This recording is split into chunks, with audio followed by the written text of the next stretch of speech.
नमस्कार बच्चों, स्वागत है आप सभी का Shri Shyam group of education के यूट्यूब चैनल पर। मैं विकास शर्मा आपको +2 की फिजिक्स करवा रहा हूँ और इसके अंदर अपने लास्ट क्लास के अंदर जो टॉपिक पढ़ा था वो था व्हाइटस्टोन सेतु। ठीक है, कुछ एक बातें व्हाइटस्टोन सेतु की करते हैं, फिर अपने आगे बढ़ते हैं और बात करते हैं मीटर सेतु की। तो सबसे पहले तो देखिए व्हाइटस्टोन सेतु, व्हाइटस्टोन सेतु अपनी किरचॉफ के नियम भी पढ़े हैं। एक लाइन में किरचॉफ का नियम भी बता देता हूँ फिर से, और कुछ एक परिभाषाएं अपने पढ़ी है जो आपको पता होना जरूरी है। तो किरचॉफ का नियम तो जो पढ़ा था, तो अपने किरचॉफ के 2 नियम पढ़े थे, एक तो फर्स्ट पढ़ा था और एक पढ़ा था नियम सेकंड। जो फर्स्ट पढ़ा था वो तो अपने संधि या धारा का नियम था, संधि या धारा का, और जो सेकंड पढ़ा था वो वोल्टता या पास या लूप का नियम था। ठीक है, जो अपने फर्स्ट नियम पढ़ा है ये किस पर आधारित है? ये आवेश संरक्षण पर आधारित है। जो फर्स्ट नियम पढ़ा है वो किस पर आधारित है?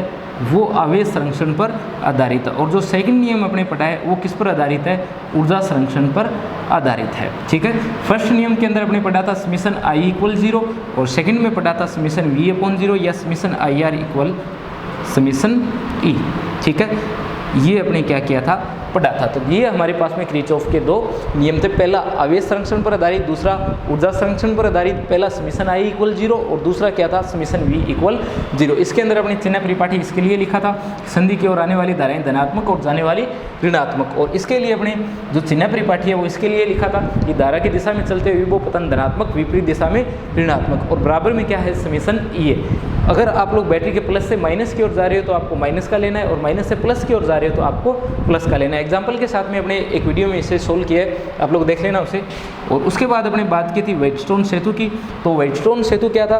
व्हाइटस्टोन सेतु अपने पास में एक विशेष प्रकार का परिपथ था जिसमें 4 प्रतिरोध जुड़े हुए थे, एक धारामापी था और एक सेल था।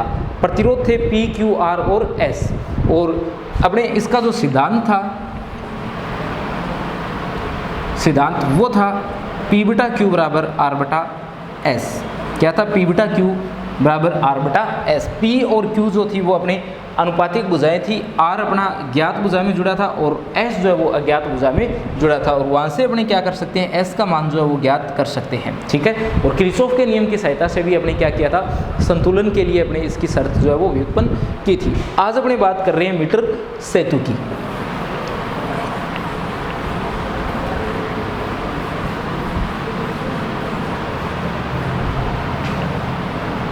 आज जो अपना टॉपिक है वो है मीटर सेतु।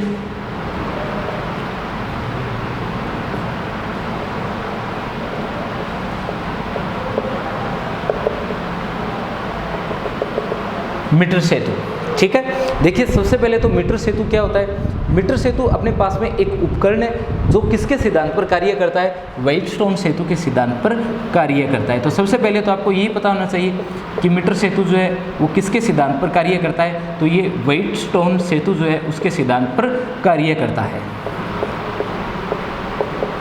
ठीक है, और किस काम आता है ये? अज्ञात प्रतिरोध ज्ञात करने के काम में आता है।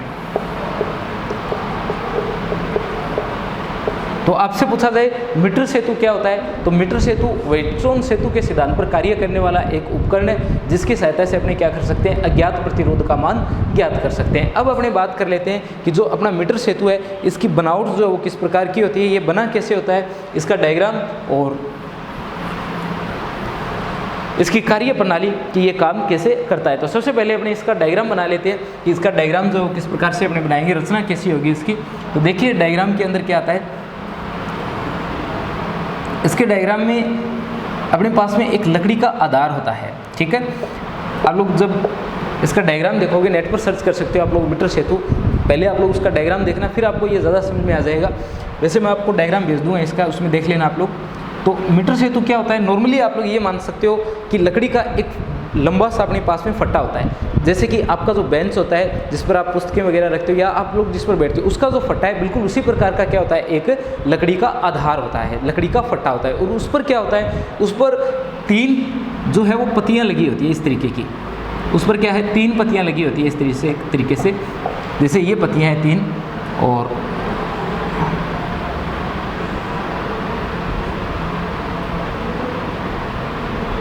तीन पत्तियां लगी होती है। ये नॉर्मली तांबे की लगी होती है, और एल्यूमिनियम वगैरह की भी लगा देते हैं अपने प्रैक्टिकली जब अपने करते हैं ऐसे तो, परंतु ये किसकी लगी होती है, तांबे की लगी होती है। इनमें से दो जो पत्तियां हैं वो किस आकार की होती है, एल आकृति की होती है, और एक जो पत्ती है वो क्या होती है, बिल्कुल सीधी होती है। यानी अपने पास में लकड़ी का एक आधार है और उस पर एल आकृति की दो पत्तियां लगी होती है और एक पत्ती क्या होती है, उस पर सीधी लगी होती है।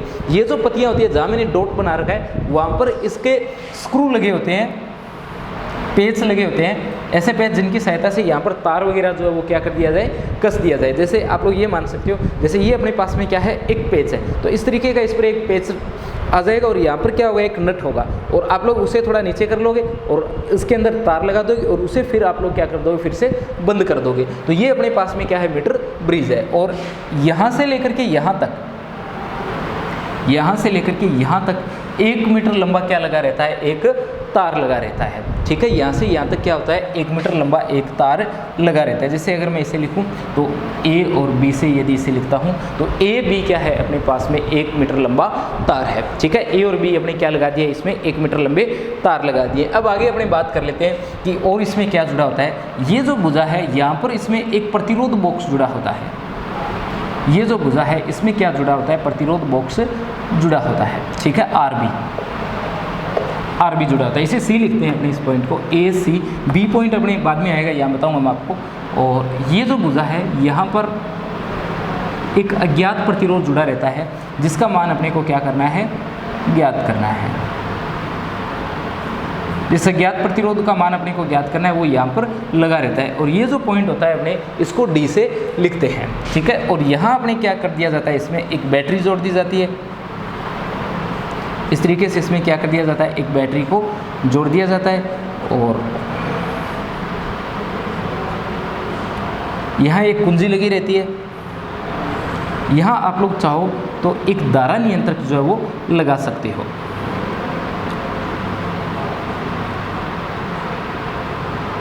इस तरीके का यहाँ क्या लगा रहता है, एक धारा नियंत्रक RH जो है वो जुड़ा रहता है। धारा नियंत्रक रियोस्टेट अपने इसे कहते हैं और RH जो है उसे अपने इसे दर्शाते हैं। और यहाँ से धारा जो है वो इस प्रकार से क्या होती है, इसमें प्रवाहित होती है।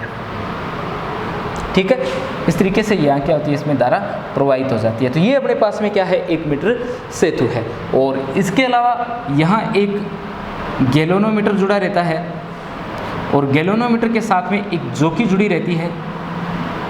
जैसे अपने जोकी को लिखें अगर, और ये जोकी जहाँ स्पर्श करती है इसे, वो क्या होता है, इसका पॉइंट बी होता है। ठीक है, ये जोकी जहाँ तार पर स्पर्श करती है वहाँ क्या होता है, पॉइंट बी होता है। अब देखिए मैं आपको कुछ एक बातें बताता हूँ। जैसे ये एक तांबे की पत्ती है, ये क्या है, एक तांबे की पत्ती है और यहाँ पर स्क्रू वगैरह लगे रहते हैं। तो प्रैक्टिकली जब अपने करते हैं तो अपनी मर्जी है कि इसे यहाँ जोड़े या यहाँ भी अपने इसे जोड़ सकते हैं। इसी तरीके से इसे आप लोग यहाँ जोड़ो या इस जगह भी आप लोग क्या कर सकते हो, इस तार को जोड़ सकते हो। बस ये जो ऐसी तार है इसे अपने फिक्स रहने देते हैं। तो यहाँ जो आपको सामने डायग्राम दिखाई दे रहा है ये आपके पास में क्या है, मीटर सेतु की एक प्रायोगिक व्यवस्था है। इसके अलावा ये जो है इसके साथ में बिल्कुल इस तार के नीचे क्या लगा रहता है, एक स्केल लगा रहता है। इस तरीके से यहाँ क्या लगा रहता है, एक स्केल लगा रहता है। अगर स्केल बनाना चाहो तो बना लेना आप लोग। इस तरीके से यहाँ क्या लगा रहता है, एक स्केल लगा रहता है। ठीक है, और उस स्केल पर क्या किए जाते हैं, पाठ्यांक जो है वो लिखे जाते हैं। इस पर क्या किए होते हैं, पाठ्यांक जो है वो लिखे हुए होते हैं। पाठ्यांक किस प्रकार से लिखे होते हैं ये मैं आपको बता देता हूँ, फिर इसे फिर से बना देता हूँ। तो इसके एक तरफ तो होते हैं इस तरीके से, जैसे 1, 10, 20 इस तरीके से आगे पहुँचते हुए ये 100 सेंटीमीटर तक पहुँच जाता है। और दूसरी तरफ इसके होते हैं 10, 20 और आगे पहुँचते हुए फिर से कितने हो जाते हैं, 100 हो जाते हैं। यानी एक तो ऊपर की ओर स्केल लिखा होता है और एक इसके नीचे की ओर स्केल जो है वो लिखा जाता है। तो इस तरीके पर यहाँ पर क्या लगा रहता है, एक स्केल जो है वो लगा रहता है। ठीक है, स्केल को हटा करके मैं डायग्राम बना रहा हूँ, आप चाहो तो स्केल बना सकते हो इसमें। तो ये मैंने आपको बताई दिया कि स्केल जो है वो किस जगह जुड़ा रहता है और किस तरीके से उस पर पाठ्यांक जो है वो लिखे हुए होते हैं। स्केल आप लोग बनाना चाहो तो बना सकते हो, वही इसमें आपकी मर्जी है। या आप लोग बिल्कुल इसके नीचे एक छोटा सा दर्शा सकते हो कि यहाँ क्या लगा रहता है, एक स्केल लगा रहता है। तो ये सामने जो संरचना है आपको किसकी दिखाई दे रही है, मीटर सेतु की दिखाई दे रही है। इसमें आपको क्या क्या बताना है कि मीटर सेतु अपनी लकड़ी का एक आधार होता है। लकड़ी के आधार पर क्या होते हैं, एल आकार की 2 पत्तियाँ लगी रहती है और इन पत्तियों के ऊपर जो ए और सी है, ए और सी के मध्य एक तार लगा रहता है। इस तार की लंबाई जो वो अपने 1 मीटर होती है। तार किसका होता है, तार कांस्टेंटन का या मैग्नीन का बोल सकते हो आप लोग, कांस्टेंटन का, मैग्नीन का या नाइक्रोम का भी ये तार जो है वो हो सकता है। नॉर्मली ये तार कांस्टेंटन का बना होता है, ठीक है, या मैग्नीन का भी बना हुआ हो सकता है। मानक प्रतिरोध मैंने आपको बताया था नाइक्रोम का तार सबसे उचित रहता है अगर अपने इसे काम में लें तो ये अपने मीटर सेतु है और इसके अंदर तार आप लोग बता दोगे कांस्टेंटन का या मैग्नीन का लगा रहता है और ए सी भुजा के मध्य ये तार जो है वो लगा होता है। और फिर आप लोग बताओगे कि जो ए और डी पॉइंट है, ए और डी पॉइंट के मध्य एक प्रतिरोध बॉक्स लगा रहता है जहाँ से अपने क्या होता है जो ज्ञात प्रतिरोध होता है जिसका मान अपने को पता होता है वो ए और डी जो भुजा है इसके मध्य लगाते हैं। और जो डी और सी भुजा है, जो डी और सी भुजा है इसके मध्य अपने क्या करते हैं अज्ञात प्रतिरोध को जोड़ा जाता है। तो अज्ञात प्रतिरोध कहाँ जुड़ेगा, डी और सी भुजा के मध्य जुड़ेगा। ये जो एस है ये क्या है अज्ञात प्रतिरोध है। और जो डी पॉइंट है यहाँ से अपने क्या करते हैं एक धारामापी को जोड़ते हैं और धारामापी जो होता है इसका अगला जो सिरा है वो किसके साथ जुड़ा रहता है, एक सर्पी कुंजी, विसर्पी कुंजी या जोकी आप लोग जिसे बोलते हैं उस जोकी के साथ में जुड़ा रहता है। और ये जोकी जहाँ भी इस तार को स्पर्श करती है वो अपना क्या होता है पॉइंट बी होता है। तो ये क्या है इसकी रचना है। रचना के अंदर मैं आपको कुछ एक बातें और बता देता हूँ जो आपके लिए नई टर्म है। कुंजी तो आप लोग जानते हो, ये यहाँ पर जो लगा हुआ है इसे अपने कहा जाता है धारा नियंत्रक। ये क्या है धारा नियंत्रक है, ठीक है। ये धारा का क्या करता है नियंत्रण करता है। अपने पास में एक इस तरीके से बेलनाकार आकृति होती है, उस आकृति पर जो है वो तार लगा रहता है, ठीक है। और उस तार के ऊपर अपने इस तरीके से एक खिसकने वाला सिरा होता है और वो जहाँ भी इसको स्पर्श करता है उसका संपर्क आगे से आगे होता है, उससे धारा जो है उसे क्या किया जाता है, धारा को नियंत्रित किया जाता है। और ये जहाँ जुड़ा हुआ है वो क्या है अपना अज्ञात प्रतिरोध होता है। और ये क्या लगा हुआ है एक आरबी यानी रेजिस्टेंस बॉक्स, प्रतिरोध बॉक्स अपने इसे बोलते हैं। तो ये क्या है एक प्रतिरोध बॉक्स है। यहाँ क्या जुड़ा है एक प्रतिरोध बॉक्स जुड़ा हुआ है। और ये जो आपका है ये क्या है धारा नियंत्रक है। और ये जो लगा हुआ है ये क्या है अज्ञात प्रतिरोध है। और जहाँ ये इसे स्पर्श कर रहा है वो अपने P होगा और बचा हुआ पार्ट इसका क्या होता है Q होता है। तो ये प्रतिरोध बॉक्स है। प्रतिरोध बॉक्स जो है एक प्रकार का बॉक्स होता है और उसके अंदर बहुत सारी कुंजियाँ लगी रहती है। जिस भी कुंजी को आप लोग बाहर निकाल देते हो तो उसके नीचे क्या लगे रहते हैं इस तरीके से तार लगे होते हैं। जहाँ कुंजी लगी हुई है जैसे ये इन दोनों के मध्य क्या लगी हुई है कुंजी लगी हुई है, ऊपर तांबे के लगे हुए हैं, बीच में क्या लगी हुई है कुंजी लगी हुई है। तो अब इनका संपर्क कैसा है इस कुंजी के माध्यम से। ये कुंजी क्या कर रही है इन दोनों को शॉर्ट सर्किट कर रही है। अगर यहाँ ये कुंजी नहीं होती तो आप लोग देख सकते हो इनके मध्य क्या होती दूरियां होती और यहाँ से लेकर के यहाँ पर क्या किया जाता है इन दोनों के मध्य तार जो है वो लपेटे रहते हैं। इन दोनों के नीचे क्या किए जाते हैं तार लपेटे रहते हैं। और अगर आप लोग ये बीच की ये जो कुंजी है इसे आप लोग निकाल देते हो तो ये सिरा इस सिरे के साथ में उस तार की सहायता से जुड़ा जाता है, ठीक है। और तार जो होता है उसका क्या होता है प्रतिरोध होता है। तो जिस भी कुंजी को आप लोग निकाल देते हो उतने मान का प्रतिरोध उस प्रतिरोध बॉक्स के लिए काम में आता है। यानी जैसे आपने 2 ओम का अगर वहाँ से प्रतिरोध निकाल रखा है तो 2 ओम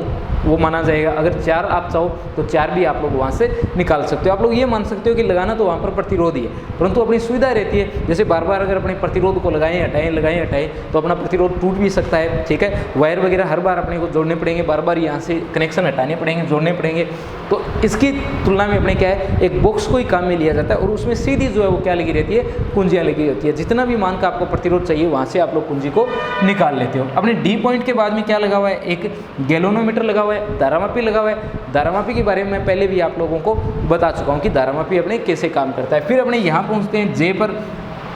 जे क्या है एक जोकी है, ठीक है। जे क्या है एक जोकी है। जैसे आप लोग ये मान सकते हो जैसा मार्कर है लगभग इसके जैसे क्या होती है अपने पास में एक जोकी होती है, ठीक है। बस ये इसकी जो आगे की नींव है ये थोड़ी तीखी है और वो थोड़ी किस प्रकार की होती है जो अपने कीलनुमा जो होता है ना आगे से बिल्कुल क्या हो स्पाट हो उसके जैसी कुछ एक क्या होती है जोकी होती है, ठीक है। और उस जोकी को अपने ए से लेकर के सी तक लेकर के जाते हैं और जहाँ भी शून्य विक्षेप आता है वो अपना पॉइंट क्या होता है बी होता है। अगर आगे अपने बात करें इसकी कार्य विधि की कि ये काम कैसे करता है तो सबसे पहले देखिए इसकी कार्य प्रणाली या कार्य विधि।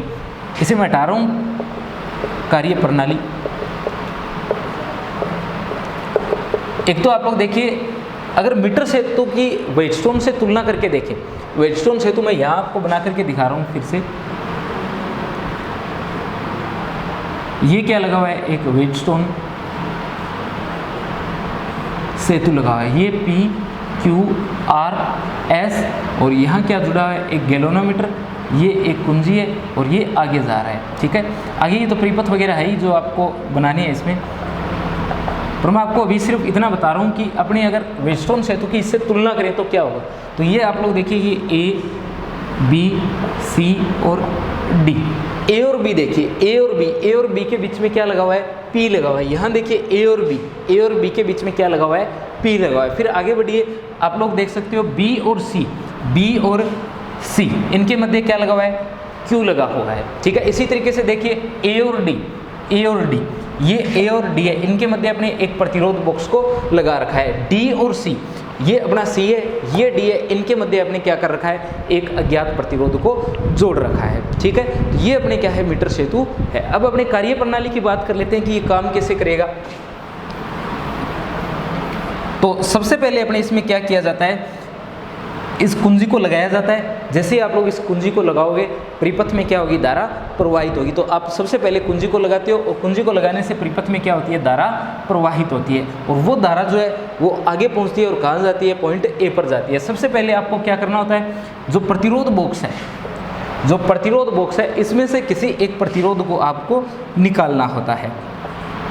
किसी भी एक कुंजी को आप लोग क्या करोगे, यहाँ से निकालोगे। जिस कुंजी को भी आप लोग निकाल रहे हो उतने मान का प्रतिरोध वहाँ पर लग जाएगा, यानी आर का वो क्या होगा, मान होगा। फिर आपको क्या करना है, इस जोकी को लेना है और जोकी को ए से लेकर के सी तक लेकर के जाना है। पॉइंट ए से सी की ओर अपने क्या करना है, इसे आगे लेकर के जाना है। ये पॉइंट ए है और अपने इस पर इस तरीके से लेते हुए धीरे धीरे अपने कहाँ पहुँचते हैं, सी पर रखते हैं। एक तो आपको दबा करके नहीं चलाना होता है, एक इसे ज़्यादा जोर से रगड़ना नहीं होता। तो अपने ए से लेकर के इसे कहाँ लेकर के जाते हैं, सी की ओर लेकर के जाते हैं। तो एक बार आप देखोगे कि जब ए पर इसे लेकर के आते हो तो विक्षेप जो है धारामापी में एक और आएगा। जब आप सी की ओर लेकर के जाओगे तो विक्षेप जो है वो क्या होगा, दूसरी दिशा में होगा। ऐसा क्यों होगा, ऐसा होने की वजह मैं आपको पहले बता चुका हूँ जब मैंने आपको वेटस्टोन सेतु पढ़ाया है। तो फिर क्या होगा, ए और सी के बीच में एक पॉइंट अवश्य होगा जहां आप लोग जोकी को रखोगे।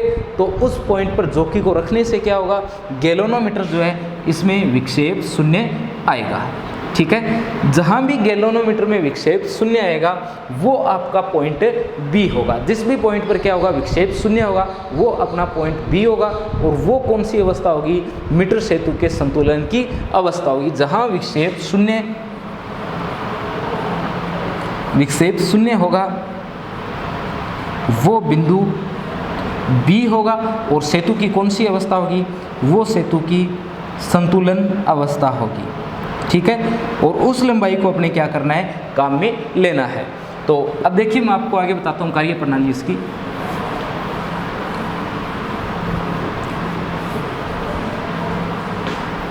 तो आपको क्या करना है, पॉइंट ए से सी तक लेकर के जाना है। जैसे पॉइंट ये ए है और ये अपना सी है, और ये मान लीजिए यहाँ टच करने के बाद में आपका पॉइंट बी आ रहा है जोकी को। तो जहाँ भी टच करने पर पॉइंट आपका जीरो की ओर जा रहा है, यानी बी जो है वहाँ पर आपकी सुई जो है वो कहाँ जा रही है, जीरो की ओर जा रही है, तो वो संतुलन अवस्था है। अब आपको देखना है, आप सभी जानते हो आर इक्वल क्या होता है, रो एल अपॉन ए होता है। ए तो तार के अनुप्रस्थ काट का क्षेत्रफल है, सभी जगह समान है। रो भी समान है क्योंकि अपना जो प्रतिरोध तार है वो समान है। तो आर जो है वो किसके समानुपाती है, तार की लंबाई एल के समानुपाती है। ऐसा अपने इसके अंदर पढ़ चुके हैं जब मैंने आपको 5वां चैप्टर पढ़ाया था, जहाँ मैंने आपको ओम का नियम बताया था। जस्ट उसके बाद में अपने प्रतिरोध पढ़ रहे थे, प्रतिरोधकता पढ़ रहे थे, और वहाँ पर अपने देखा था कि आर जो है वो एल के क्या होता है, समानुपाती होता है। तो आप लोग देख सकते हो कि जो प्रतिरोध P है, प्रतिरोध P जो है वो क्या होगा, तार की लंबाई L के समानुपाती होगा। जैसे देखिए ये C, ये A और ये पॉइंट है B। तो टोटल तार तो मैंने आपको बताया 1 मीटर का है, 1 मीटर या 100 सेंटीमीटर का है कंप्लीट तार आपका। तो A से B तक आपका कौन सा प्रतिरोध है, P, और यहाँ क्या है, Q है। ये लंबाई मान ली कितनी आ रही है, अपनी L आ रही है। A से B तक की लंबाई कितनी आ रही है, L आ रही है। तो P क्या होगा, L के समानुपाती होगा। यानी अपना P किसके समानुपाती है, L के समानुपाती है। आगे बढ़ते हैं अपने और बात करते हैं Q की। तो Q की लंबाई कितनी है, अगर A से B तक की अपनी लंबाई L है तो बी से सी तक की लंबाई अपनी कितनी आएगी। आप लोग आराम से देख सकते हो कि टोटल तार जो है वो 100 सेंटीमीटर लंबा है। टोटल तार कितना लंबा है, 100 सेंटीमीटर लंबा है। और अगर ए से बी तक का जो तार है वो कितना लंबा ले, अपने एल मीटर लंबा ले, ये एल सेंटीमीटर का ले, तो बचा हुआ तार कितना होगा, 100 माइनस एल होगा। कितना होगा, 100 माइनस एल होगा। ठीक है, यानी ये जो पीछे तार बचा है ये कितना बचा है, 100 माइनस एल बचा है। अब देखिए आप लोग जानते हो, आप लोग लिखोगे व्हाइटस्टोन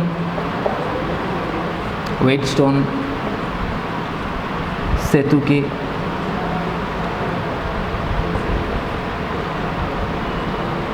सिद्धांत से, व्हाइटस्टोन सेतु के सिद्धांत से अपने क्या लिख सकते हैं, अपने लिख सकते हैं पी बीटा क्यू बराबर आर बटा एस, पी बीटा क्यू बराबर आर बटा एस, ऐसा अपने लिखते हैं। तो अपने यहाँ देखें तो यहाँ से आप लोग क्या लिखते हो, पी बीटा क्यू बराबर, आप लोग क्या लिखोगे, पी बीटा क्यू बराबर एल बटा 100 माइनस एल, ऐसा अपने लिख सकते हैं। और व्हाइटस्टोन सेतु का सिद्धांत अपने को क्या बोल रहे हैं, अपने को बोल रहे हैं कि पी बीटा क्यू बराबर है किसके, आर बटा एस के। अगर ये इसके बराबर है तो एल अपॉन 100 माइनस एल किसके बराबर होगा, आर बटे एस के बराबर होगा। यहाँ से एल का अगर मान अपने देखें, इसका एस का अगर अपने मान देखें तो एस बराबर होगा 100 माइनस एल बटा एल इंटू आर।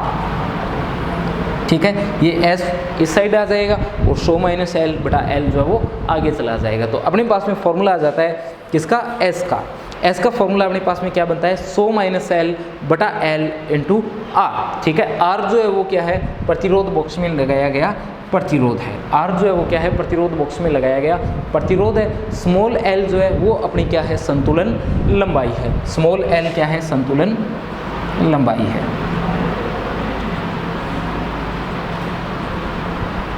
और कैपिटल आर जो है वो क्या है, प्रतिरोध है। ये प्रतिरोध अपने कहाँ से निकाला है, ये प्रतिरोध अपने प्रतिरोध बॉक्स में से निकाला है।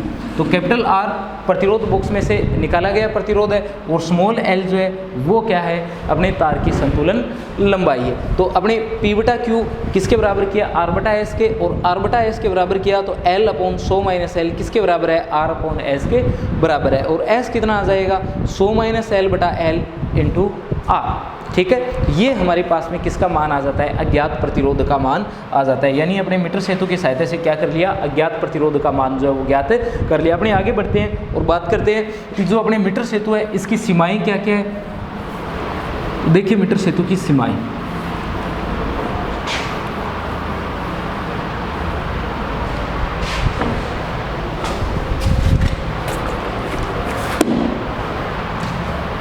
मीटर सेतु की सीमाएं, या आप लोग बोल सकते हो मीटर सेतु की कमियां, सीमाएं या कमियां।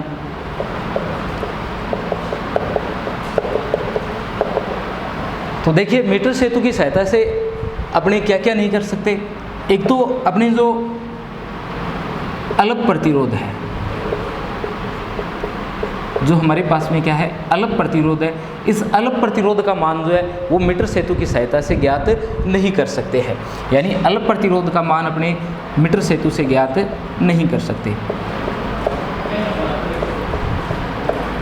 ज्ञात जो है वो नहीं कर सकते। क्यों नहीं कर सकते, इसकी वजह है कि मीटर सेतु जो है उसके जो अंत्य सिरे हैं, मीटर सेतु के जो अंत्य सिरे उनका भी क्या होता है, थोड़ा बहुत प्रतिरोध होता है। अगर अपने अलग मान का प्रतिरोध मीटर सेतु से ज्ञात कर रहे हैं तो उससे क्या होगा कि जो अंत्य सिरे हैं वहाँ पर भी थोड़ा बहुत प्रतिरोध होगा, जिससे अपने अलग प्रतिरोध का मान जो है वो बिल्कुल शुद्ध प्राप्त नहीं होगा। तो अलग प्रतिरोध का मान ज्ञात करने के लिए अपने क्या काम में लेते हैं, अलग प्रतिरोध।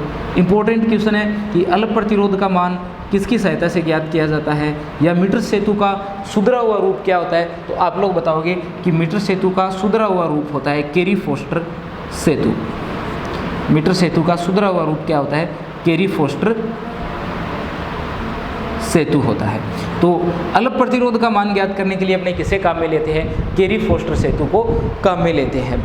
और ये आपको याद रखना है कि अलग प्रतिरोध का मान किसकी सहायता से ज्ञात किया जाता है। तो आप लोग बताओगे जो कैरी फोस्टर सेतु है उसकी सहायता से ज्ञात किया जाता है। मीटर सेतु जो वो अपना यहाँ पर काम नहीं आएगा, क्यों, क्योंकि अंत्य सिरे जो है उनका कुछ ना कुछ प्रतिरोध होगा। दूसरा देखिए अपने तार जो है, तार में अपने अगर क्या करेंगे, अधिक समय तक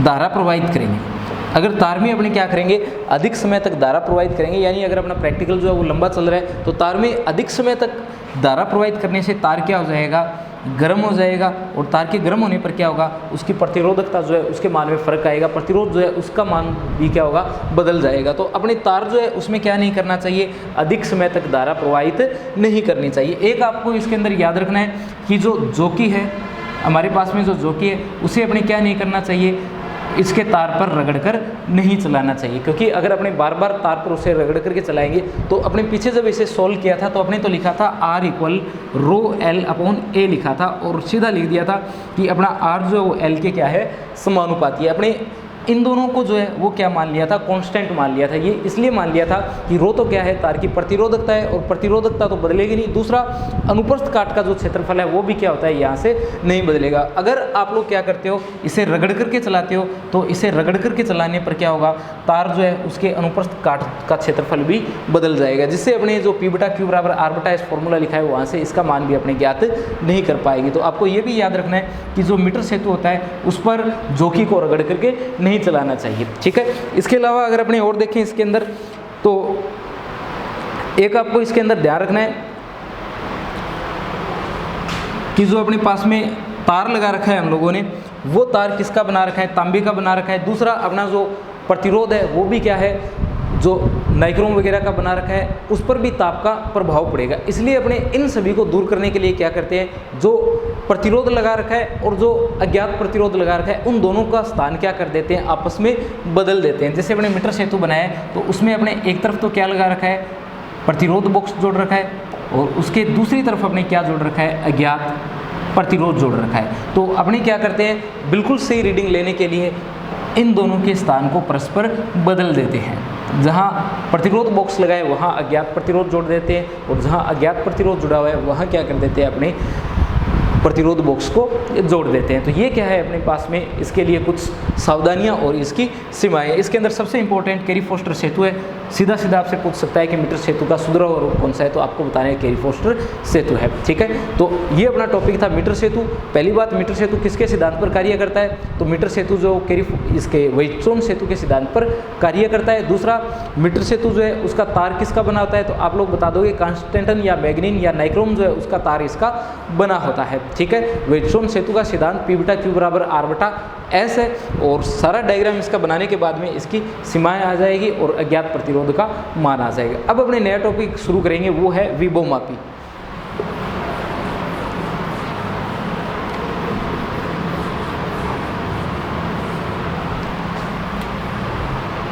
तो अपना नया टॉपिक है विभवमापी। देखिए विभवमापी क्या होती है।